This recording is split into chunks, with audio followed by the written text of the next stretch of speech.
This is how Australia commemorates Anzac Day each year. Although it was not a victory, the 25th of April 1915 soon became the day on which Australians remember the war outside the country. But what do Australians know about the 1928 war inside Australia, the Caniston massacre? No, I've never heard of it actually. No, don't know anything about it. A little bit, not much really about this. Maybe I hear something, but they don't tell you everything in school. And this is how filmmakers have reenacted the 1928 massacre happened at Caniston Cattle Station in Central Australia. It was the last in a series of conflicts between Indigenous Australians and European settlers. This warfare from 1788 to 1934 is known as the Australian Frontier Wars. If you're in Western Australia, go and see that particular monument. It is huge to the murder of these particular so-called murder by treacherous natives is the language that they used. And when I asked the Gunian people, say, what do we do about this? What language what do we do about it? What do you want to see happen? And they wanted to put a plaque there to tell their part of the story. When I went up there, I said, can you take me to the massacre site? And they said, which massacre?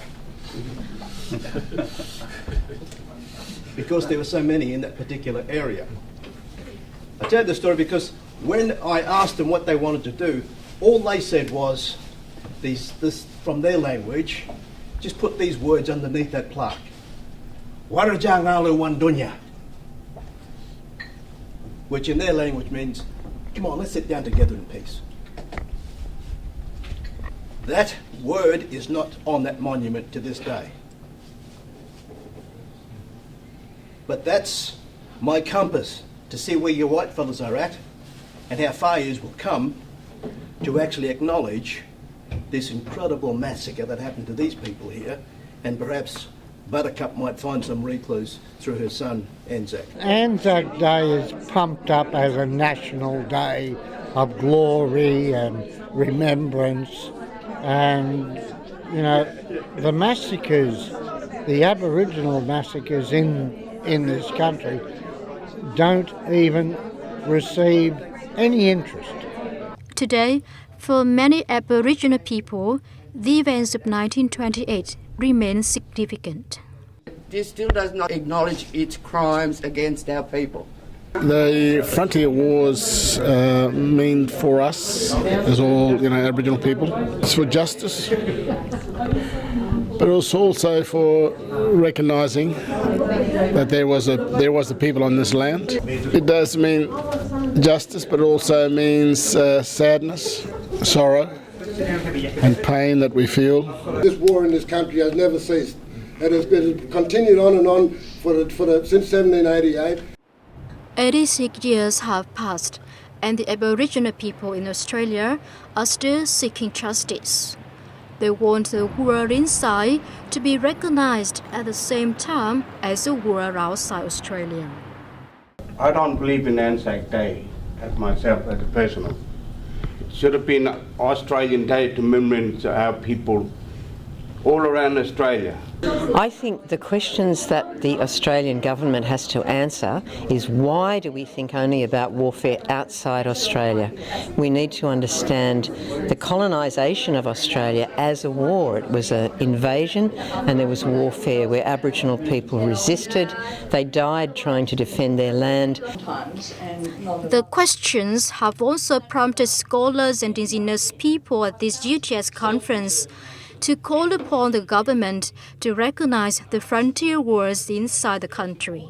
The frontier wars and the conflicts that led to the dispossession of Australia from Aboriginal people deserve their own space and time and their own attention, our wholehearted attention.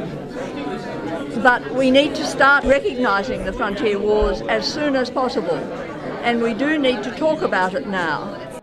So, why are the historical battles of Indigenous people not commemorated?